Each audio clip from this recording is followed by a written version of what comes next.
Hello friends, welcome to DK life style. நம்மளுடைய DK life ஸ்டைலில் வீட்டிலேயே எப்படி சாஃப்டாக லேயராக பரோட்டா செய்யலான்னு சொல்லிட்டு பார்க்கலாங்க. ஆமாம், பரோட்டா செய்கிறது ரொம்ப கஷ்டம்னு நினைக்காதீங்க. ரொம்ப ஈஸி. நம்ம மாவு பிணையிற டைம் மட்டும்தான் நம்மளுக்கு ஆகும். மற்றபடி பரோட்டா செய்கிறது ரொம்ப ஈஸி. இந்த டேஸ்டியான இந்த லேயரான பரோட்டா எப்படி செய்யலான்னு சொல்லிட்டு வாங்க நம்மளுடைய வீடியோக்குள்ளே போய் பார்க்கலாம். அதுக்கு முன்னாடி நம்மளோட சேனலை முதல்ல பார்க்குறீங்கன்னா சப்ஸ்கிரைப் பண்ணிவிட்டு பாருங்கள். ஃப்ரெண்ட் அண்ட் ஃபேமிலிக்கு ஷேர் பண்ணுங்கள். இப்போ நான் பவுல் ஒன்று எடுத்து வச்சுருக்கேன். அதில் ஒரு முட்டையை நான் உடச்சி ஊற்றிக்கிறேன். இது கூடயே மாவுக்கு தேவையான அளவு உப்பு சேர்த்துக்கலாம். நான் 1/2 கிலோ மாவு செய்ய போகிறேன். அதுக்காக கூடயே 2 டீஸ்பூன் அளவுக்கு சுகர் சேர்த்துக்கலாம். இதை பார்த்தீங்கன்னா ஒரு 200 ml நான் மில்க்கு சேர்த்துக்கிறேன். சேர்த்து இது எல்லாத்தையும் நல்லா மிக்ஸ் பண்ணி விடலாம். நம்ம எடுத்து வச்சுக்கக்கூடிய சுகரும் அந்த முட்டையும் நல்லா மிக்ஸ் ஆகி வரட்டும். இதை நல்லா மிக்ஸ் பண்ணி விட்டுடலாம்.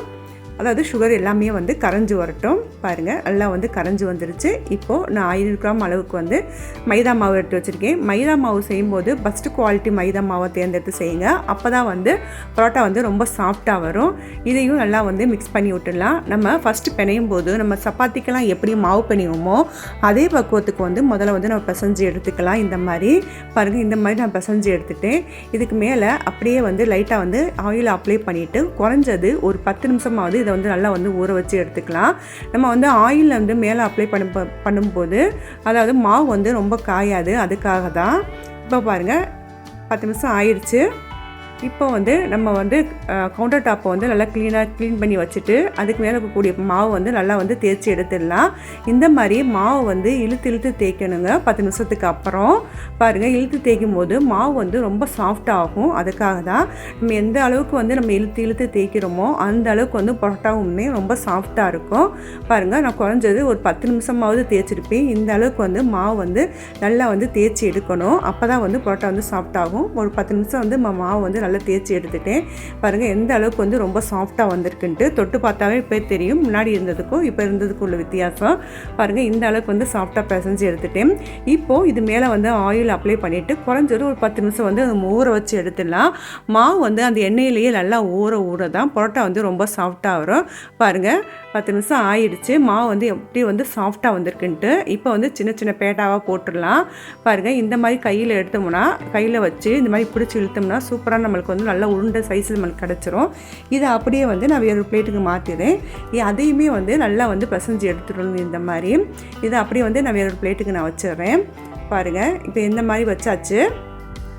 இப்போது இதையுமே நல்லா மூடி போட்டு மூடி வச்சிடலாம். இதுவுமே ஒரு 10 நிமிஷம் நல்லா ஊறி வரட்டும்.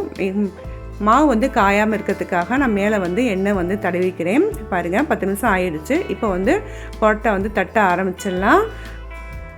இப்போது ஒரு உருண்டை மாவு மட்டும் எடுத்து கையில் ஆயில் அப்ளை பண்ணிவிட்டு நம்மளோட இடது கை மேலே இருக்கணும், வலது கை கீழே இருக்கணும். அந்த அளவுக்கு நம்ம ரெடி பண்ணி வச்சுக்கலாம்.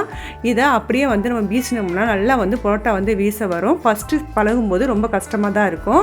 நம்ம பழக நம்மளுக்கு ரொம்ப ஈஸியாகிடும். ஒரு கை நம்ம நல்லா வந்ததுக்கப்புறம் அடுத்த கை நம்ம அடுத்த சைடு தள்ளி வச்சிடணும். அப்படி வைக்கும்போது நம்ம பரோட்டா செய்யறதுக்கு ரொம்ப ஈஸியாக இருக்கும். பாருங்கள், நம்ம மாவு எல்லாத்தையும் நல்லா வீசியாச்சு. உங்களால் எந்த அளவுக்கு நல்லா சுற்றி வீச முடியுமோ அந்த அளவுக்கு நல்லா வீசி எடுத்துக்கலாம். இப்போ மாவு பிஞ்சாலுமே பரவாயில்லைங்க, நம்மளுக்கு லேயர் தான் கிடைக்கணும். இப்போது இதை அப்படியே நம்ம பரோட்டா சுற்ற ஆரம்பிச்சிடலாம். உள்ளங்கையில் எண்ணெய் தடவிட்டு நம்ம மாவு அப்படியே தூக்கணும்னா சூப்பரான நம்மளுக்கு லேயர் கிடச்சிரும். பாருங்கள், எந்த அளவுக்கு அதிலிருந்து இந்த மாதிரி உள்ளங்கையில் வச்சுட்டு நம்ம சுற்றிடலாம். சுற்றும் போது நம்மளுக்கு லேயர் கரெக்டாக கிடைக்கும். அவ்வளோதான், ஈஸி தாங்க.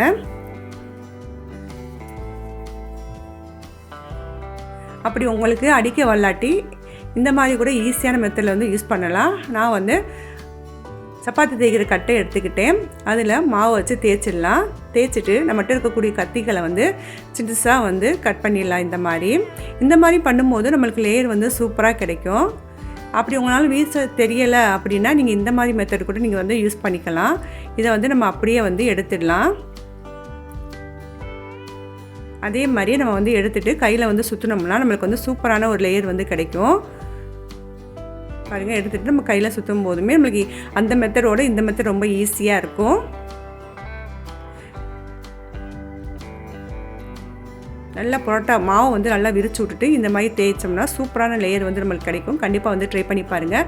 இப்போ வந்து அப்படியே வந்து தட்டி நம்ம தோசைக்கல்லில் போட்டுடலாம். பரோட்டா செய்யும் போது அடுப்பு வந்து லோ ஃப்ளேம்லேயே வச்சுருங்க. ஏன்னா வெளியே வந்து நல்லா வெந்திருக்கும், உள்பகுதி வந்து வேகாது. நம்ம பரோட்டா கல்லில் போட்டதுக்கப்புறம் நம்ம திருப்பி போடக்கூடாது. ஒரு சைடு நல்லா வெந்ததுக்கப்புறமா அடுத்த சைடு வந்து திருப்பி போடணும். அதனால் அப்படியே வந்து சுற்றி விடணும் தோசைக்கல்லையே. அப்போ தான் வந்து பரோட்டா வந்து சாஃப்டாக வரும். நல்லா வந்து எண்ணெய் சேர்த்துட்டு நம்ம வந்து ஒரு சைடு நல்லா வெந்ததுக்கப்புறம் நம்ம அப்படியே வந்து அடுத்த சைடு வந்து திருப்பி போட்டுடலாம். பாருங்கள், அடுப்பை லோ ஃப்ளேமில் வச்சு பரோட்டா செய்யுங்க. அப்போ தான் வந்து உள்பகுதி வந்து நம்மளுக்கு வந்து நல்லா வெந்திருக்கும். அதுக்காக தான் பாருங்கள், இப்போ நல்லா வந்துருச்சு. இதை அப்படியே வந்து வேறு பிளேட்டுக்கு நான் மாற்றிடுறேன். பாருங்கள், டேஸ்டியான சுவையான பரோட்டா வந்து ரெடி ஆகிடுச்சுங்க. கண்டிப்பாக வந்து ட்ரை பண்ணி பாருங்கள், சூப்பராக இருக்கும். பாருங்கள் எந்த அளவுக்கு வந்து லேயராக வந்துருக்குன்னு. இது சூடாக இருக்கும் போதே நம்ம அப்படியே வந்து தட்டுனோம்னா சூப்பரான ஒரு வந்து பரோட்டா வந்து நம்மளுக்கு வந்து கிடைக்கும். இப்போ வந்து நான் பிச்சு காமிக்கிறேன். பாருங்கள் எந்த மாதிரி வந்து லேயராக வந்திருக்குன்ட்டு. ரொம்ப ஈஸிங்க. நம்ம தேய்க்கிற முறை மட்டும்தான் இருக்குது. அதே மாதிரி நம்ம மாவு வந்து எந்த அளவுக்கு அந்த ஊற வைக்கிறோமோ அந்த அளவுக்கு வந்து டேஸ்ட்டும் சூப்பராக இருக்கும். கண்டிப்பாக வந்து ட்ரை பண்ணி பாருங்கள். பரோட்டா வந்து சூடாக இருக்கும் போதே அடிச்சிடணும். அப்போ தான் வந்து லேயரான பரோட்டா நம்மளுக்கு வந்து கிடைக்கும். பாருங்கள் எந்த அளவுக்கு வந்து சூப்பராக சாஃப்டாக வந்திருக்குன்ட்டு. கண்டிப்பாக வந்து ட்ரை பண்ணி பாருங்கள். குழந்தைகளுக்கு இந்த மாதிரி செஞ்சு கொடுங்க. நம்ம கடைகளை வாங்காமல் நம்ம வீட்டிலே வந்து சிம்பிளான முறையில் வந்து செஞ்சிடலாம். டேஸ்ட்டுமே சூப்பராக இருக்கும். ஓகே ஃப்ரெண்ட்ஸ், இந்த வீடியோ உங்களுக்கு பிடிக்கும்னு நம்புகிறேன். இந்த வீடியோ உங்களுக்கு பிடிச்சிருந்துச்சுன்னா லைக் பண்ணுங்கள், கமெண்ட் பண்ணுங்கள், ஷேர் பண்ணுங்கள். மறக்காமல் நம்மளோட டிக்கி லைஃப் ஸ்டைலுக்கு சப்ஸ்கிரைப் பண்ணிடுங்க. அப்புறம் என்னங்க, சமைச்சு பாருங்கள், டேஸ்ட்டை என்ஜாய் பண்ணுங்கள். தேங்க்ஸ் ஃபார் வாட்சிங்.